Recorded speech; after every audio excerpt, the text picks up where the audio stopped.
প্রিয় দর্শক, সবাইকে স্বাগত জানাচ্ছি ডক্টর টিভির বিশেষ আয়োজন শিশুর রোগ জিজ্ঞাসায়। আপনাদের সাথে আছি আমি তানভীর আহমেদ। দর্শক, আমরা আজকে কথা বলবো শিশুদের অতিরিক্ত রাগের কারণ এবং তার চিকিৎসা নিয়ে, এবং এই বিষয়ে কথা বলার জন্য আমাদের মাঝে উপস্থিত আছেন ডাক্তার মনিম রেজা, মনোরোগ বিশেষজ্ঞ, সহকারী অধ্যাপক, মানসিক রোগ ও মাদকাসক্তি বিভাগ, এনাম মেডিকেল কলেজ হাসপাতাল। আপনাকে অনুষ্ঠানের পক্ষ থেকে স্বাগত জানাচ্ছি। ধন্যবাদ স্যার। আমরা যে বিষয়টি নিয়ে কথা বলবো, শিশুদের রাগ, আসলে এটা সম্ভবত এখন খুব কমন একটা ব্যাপার দাঁড়িয়ে গিয়েছে যে শিশুরা তাদের রাগের মাত্রাটা অনেক সময় স্বাভাবিকের থেকে বেশি হয়ে যায়। আমরা যদি প্রথমে আপনার কাছে জানতে চাই যে এই যে শিশুরা রাগ করে বা রাগের বহিঃপ্রকাশ হয়, এটা কি আসলে স্বাভাবিক? ধন্যবাদ। খুব গুরুত্বপূর্ণ বিষয় এবং গুরুত্বপূর্ণ প্রশ্ন। সেটা হচ্ছে, আমরা যখন রাগ নিয়ে কথা বলবো তখন আমাদের অবশ্যই এটা বুঝতে হবে যে কোনটা স্বাভাবিক কোনটা অস্বাভাবিক। এবং আমাদের বড়দের যেমন বিভিন্ন ব্যাপারে রাগ হয়, হতাশা লাগে, সেখান থেকে ফ্রাস্ট্রেশন হয়, রাগ হয়, বাচ্চাদেরও কিন্তু এরকম হতে পারে।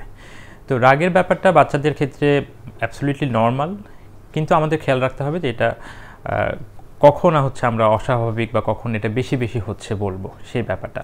আদারওয়াইজ যে কোনো ব্যাপারে বাচ্চাদের কোনো বিষয় নিয়ে খারাপ লাগলে রাগ হতে পারে, কারো ব্যাপারে ক্ষোভের প্রকাশ হতে পারে, সেটা স্বাভাবিকভাবে চিন্তা করলে হতে পারে বড়দের মতোই। কিন্তু এটা আমরা অস্বাভাবিকটা আসলে কখন বলবো বা কোন পর্যায়ে গেলে আমরা বলবো যে আসলে আমার বাচ্চা অস্বাভাবিক রাগ করছে? এটা ইম্পর্টেন্ট। অস্বাভাবিক বলতে গেলে আমাদেরকে দেখতে হবে যে রাগের ধরনটা কেমন, এই রাগের তীব্রতাটা কেমন। এটা যদি অনেক বেশি তীব্র হয়, যেমন ধরেন রাগের মাথায় সে জিনিসপত্র ভাঙচুর করছে, বড়দের গায়ে হাত দিচ্ছে, কথাবার্তা একবারে শুনছে না, আবার দেখা যাচ্ছে যে এই রাগের ফ্রিকোয়েন্সি, তার মানে হচ্ছে রাগ হওয়ার পরিমাণটা বেশি, খুব ঘন ঘন সে রেগে যাচ্ছে, তুচ্ছ একটা কারণ যেটা হয়তো তার সহ্য করার কথা কিন্তু সে সহ্য করতে পারছে না, একটা খারাপ প্রতিক্রিয়া দেখিয়ে ফেলছে। তো এই ব্যাপারগুলো যখন থাকবে তখন কিন্তু আমাদেরকে এটাকে আর স্বাভাবিকভাবে নেওয়ার সুযোগ নাই। তখন আমাদেরকে সেটাকে অবশ্যই মনোযোগ দিতে হবে যে এখানে অন্য কোনো কারণ আছে কিনা, কেন হচ্ছে এরকম, এই ব্যাপারটা কিন্তু আমাদের তখন খেয়াল করে দেখতে হবে। আমরা যেটা আপনার কথায় বুঝলাম যে যখন সে বারংবার রাগ হচ্ছে বা জিনিসপত্র ভাঙচুর করছে, এই যে অনেক সময় আমরা দেখি যে অনেকের ভিতরেই যারা আশেপাশে যারা থাকে তারা বলে যে বাচ্চা একটু রাগ করবে বা একটু জেদি হবে, এটাই তো স্বাভাবিক। আমরা একটু কারণটা যদি বিশ্লেষণ করি, আসলে কি কারণে বাচ্চাদের এই ধরনের রাগ হতে পারে? হ্যাঁ, বাচ্চা একটু রাগ করতে পারে, সেটা আমি বলেছি যে নর্মাল, কিন্তু এটা যদি বেশি হয়ে যায় তাহলে কিন্তু সেটা বাচ্চাদের লেভেল থেকে চিন্তা করলেও সেটা আর সবসময় স্বাভাবিক থাকে না আর কি। তো কারণের মধ্যে আমরা যদি একেবারে আমাদের চিকিৎসা বিজ্ঞানের আলোকে বলি তাহলে কয়েকটা ভাগে ভাগ করে ফেলা যায় কারণ। একটা হচ্ছে বাচ্চার নিজস্ব কিছু ফ্যাক্টর, যেমন কোনো ফ্যামিলিতে দেখা যাচ্ছে যে অনেকে বলে যে না, এই পরিবারে সবাই রাগী, হ্যাঁ, বা রাগ বেশি, তো সেখান থেকে একটু জেনেটিক প্রভাব থাকতে পারে। এর বাইরেও আমাদের সবার মধ্যেই কোনো একটা খারাপ পরিস্থিতিতে যেটাতে আমরা পড়ে যাই, যেটাকে আমরা যথাযথভাবে ম্যানেজ করতে পারি না, সেখানে কিন্তু আমাদের একটা রাগের ইনার টেন্ডেন্সি আছে। এটা সবার মধ্যেই কম বেশি আছে, কারো একটু কম থাকে, কারো বেশি থাকে। এর বাইরে যদি কোনো ফ্রাস্ট্রেশন তৈরি হয় কারোর মধ্যে, তাহলে সেখান থেকে রাগ হতে পারে। যেমন ধরেন বাচ্চা কোনো একটা কিছু চাচ্ছে, যেমন ধরো একটা চিপস চাচ্ছে আর কি, কিন্তু সেটা তাকে দেওয়া হলো না, তো সেখান থেকে কিন্তু তার মধ্যে একটা ফ্রাস্ট্রেশন তৈরি হতে পারে, সেই ফ্রাস্ট্রেশন থেকে তার রাগ হতে পারে। তবে রাগের আরও একটা ইম্পর্ট্যান্ট ফ্যাক্টর সেটা হচ্ছে অবজারভেশন, দেখা। বাচ্চারা যে কোনো জিনিসই, যে আচরণটাই করুক না কেন, সেটা ইউজুয়ালি তারা অবজার্ভ করে সেটাকে তারা ফলো করতে থাকে। তো যদি তারা দেখে যে হচ্ছে তার আশেপাশে কোনো একটা কিছু হলে তারা এইভাবে রাগের প্রকাশের মাধ্যমে জিনিসটাকে আদায় করে নেয় বা এই প্যাটার্নে তারা হচ্ছে বিহেভ করে, তাহলে বাচ্চা কিন্তু সেগুলো থেকে শিখতে পারে এবং শেখা থেকে কিন্তু তারা রাগটা শো করতে পারে। এখানে আমি একটা সায়েন্টিফিক এক্সপেরিমেন্টের কথা বলি। সেটা হচ্ছে একটা গবেষণায় এরকম করা হয়েছে যে ধরেন দেখা যাচ্ছে যে একটা টিভিতে হচ্ছে একটা ক্লিপ দেখানো হয়েছে, সেই ক্লিপে দেখা যাচ্ছে যে ওই একটা পুতুল আর কি, পুতুলের প্রতি সবাই অ্যাগ্রেশন দেখাচ্ছে, পুতুলকে মারছে, ফেলছে, উলটপালট করছে। এটা এক গ্রুপের বাচ্চাকে দেখানো হয়েছে, আর একটা গ্রুপের বাচ্চাকে এখানে দেখানো হয় নাই। ওই দেখানোর পরে দুইটা গ্রুপের বাচ্চাকে আবার খেলার মাঠে পাঠানো হয়েছে এবং তাদেরকে ওই যে পুতুলটা তারা দেখেছে যেটাকে মারছে সেটা তাদেরকে দেওয়া হয়েছে। তো দেখা গেছে যে গ্রুপের বাচ্চাটা ওই পুতুলকে মারাটা অবজার্ভ করেছে, তারাও যখন পুতুলটা পেয়েছে তারাও কিন্তু সেই পুতুলকে এভাবে মারাটা শো করছে, আরেকটা গ্রুপ কিন্তু সেটা করে নাই।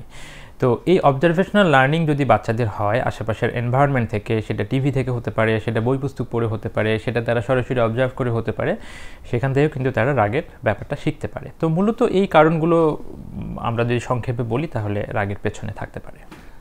একটা বিষয় স্যার আপনার সাথে একটু জানতে চাই, সেটা হচ্ছে যে আমরা যেটা স্বাভাবিকভাবে দেখি বাচ্চারা ওরা অনেক সময় অনেক কিছু চায় কিন্তু সেটা ওরা বোঝাতে পারে না, তখন ওদের এই ক্যাপ্রিশিয়াস মাইন্ড যেটা আমরা বলি বা একটু রেগে যাওয়া, এবং অনেক ক্ষেত্রে অনেক গার্জিয়ানরাও দেখা যায় যে তারা আসলে বাচ্চাদের ওই সাইকোলজিক্যাল বিষয়টা তারা বুঝতে পারে না বা বোঝার চেষ্টাও করে না যেহেতু ছোট।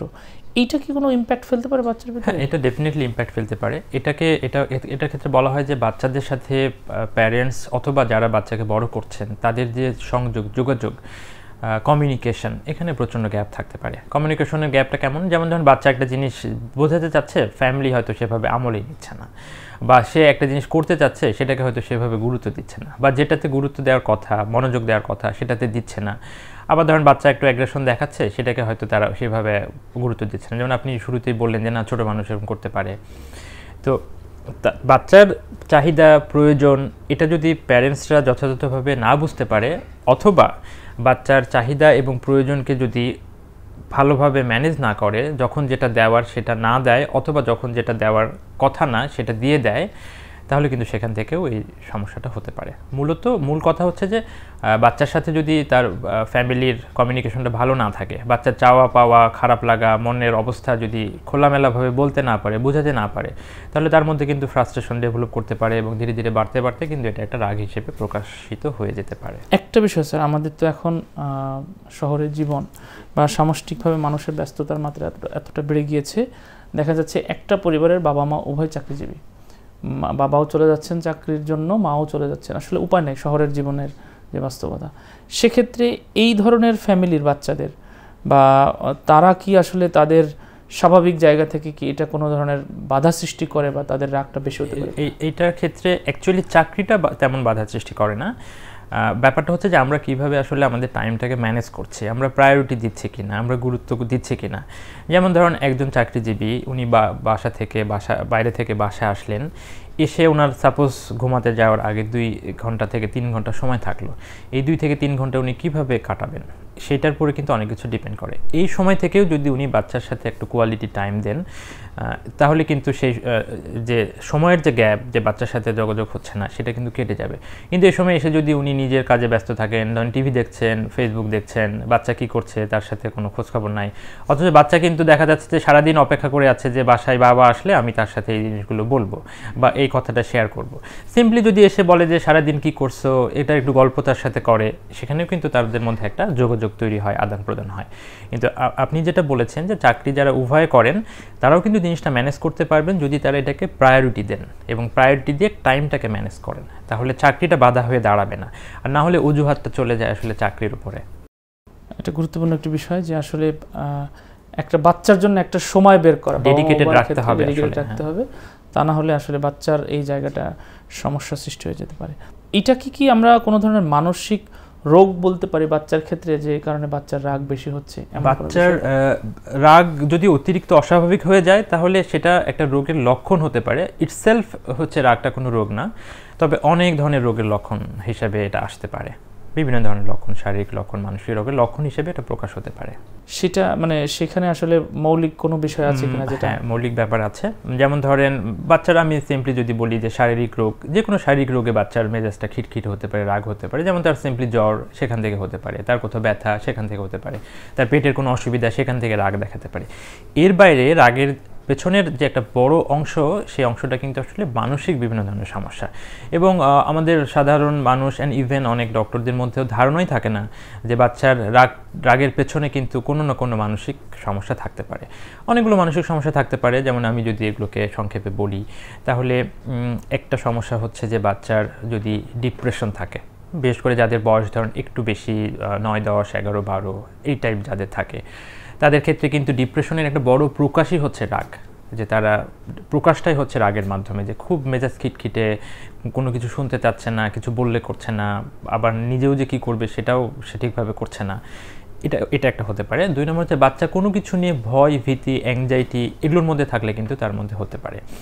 এর বাইরে বাচ্চার যদি আপনার আচরণজনিত কোনো সমস্যা থাকে, সেখান থেকে রাগ হতে পারে। এটাকে আমি একটু বেশি গুরুত্ব দিয়ে বলতে চাই, কারণ হচ্ছে যে বাচ্চার যেসব রোগ রাগ নিয়ে প্রকাশ করে তার মধ্যে সবচেয়ে কমন যেটা, সেটা হচ্ছে একটা আচরণজনিত সমস্যা। এটাকে আমরা চিকিৎসার ভাষায় বলি অপোজিশনাল ডেফিয়েন্ট ডিসঅর্ডার।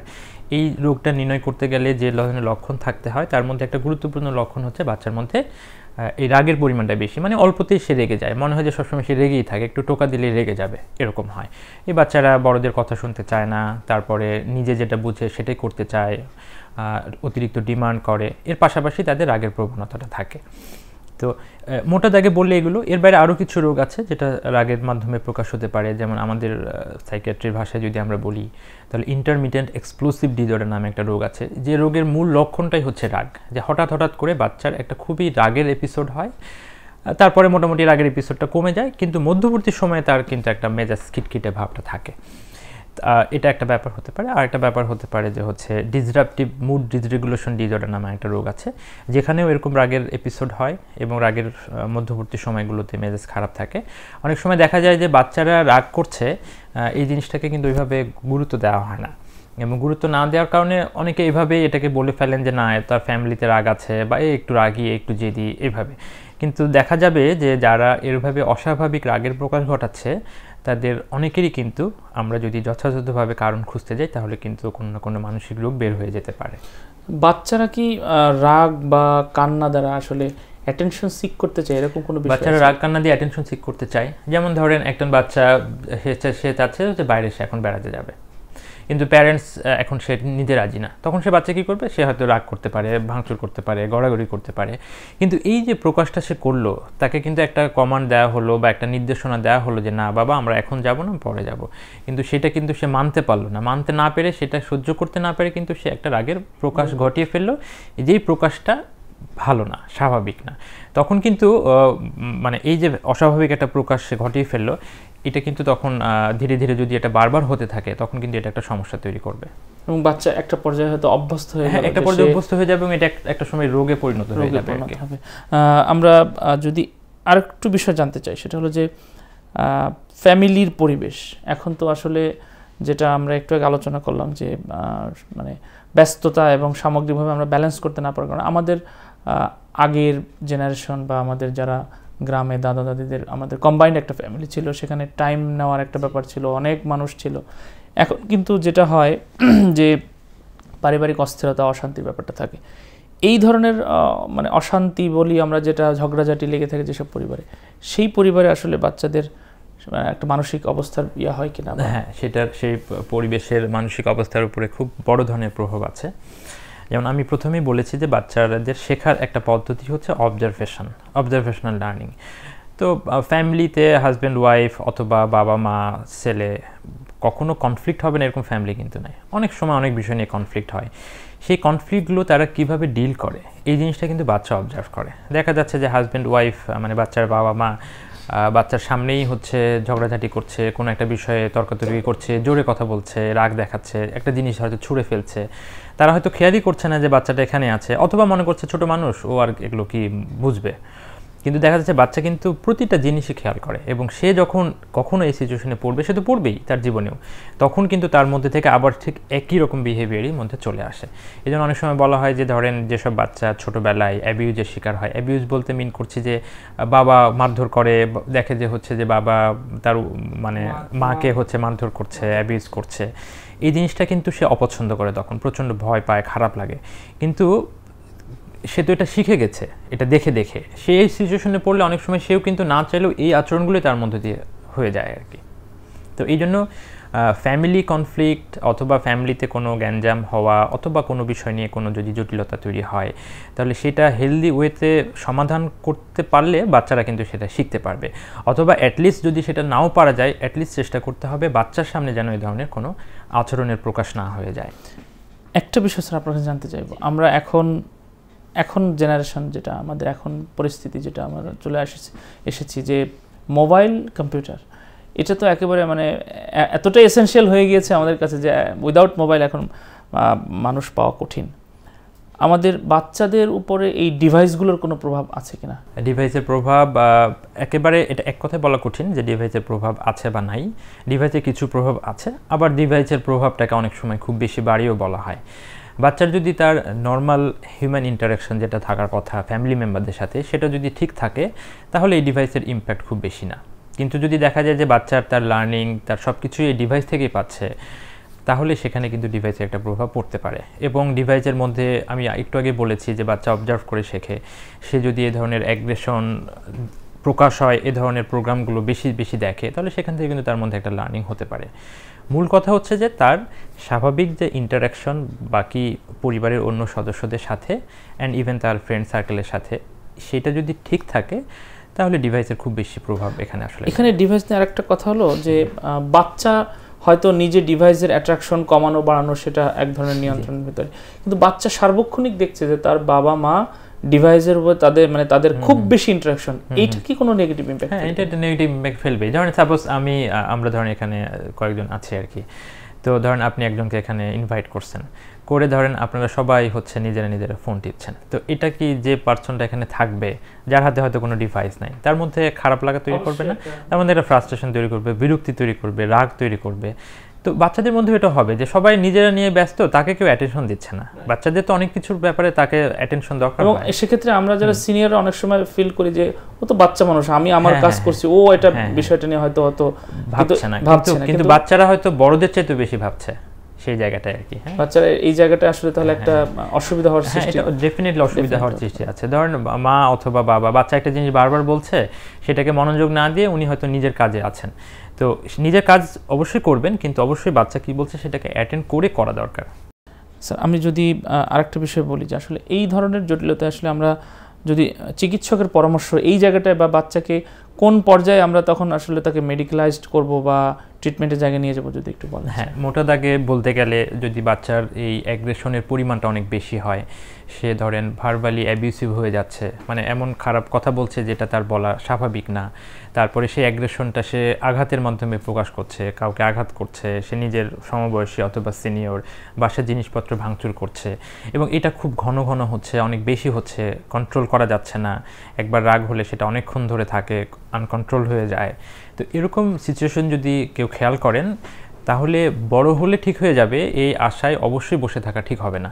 তাকে অবশ্যই পরামর্শ নিতে হবে। পরামর্শ নেওয়ার মানেই যে তার মধ্যে কোনো রোগ থাকবে তা না। অনেক সময় দেখা যাবে যে না, এটা হয়তো নর্মাল, এটা হয়তো প্যারেন্টসের কোনো একটা আচরণের কারণে হচ্ছে, আন্ডারস্ট্যান্ডিং এর জন্য আমরা হয়তো হতে পারে।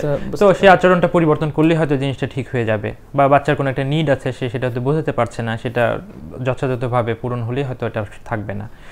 তো এই জন্য এটাকে অবশ্যই যারা এই ব্যাপারে স্পেশালিস্ট তাদের সাথে পরামর্শ নেওয়া। আপনাদের কাছে যখন এই ধরনের পেশেন্টরা আসে, আপনারা কি তখন তাদেরকে কোনো মেডিকেশন সাজেস্ট করেন বা ওষুধের প্রয়োজন আছে কিনা এই জায়গাটায়?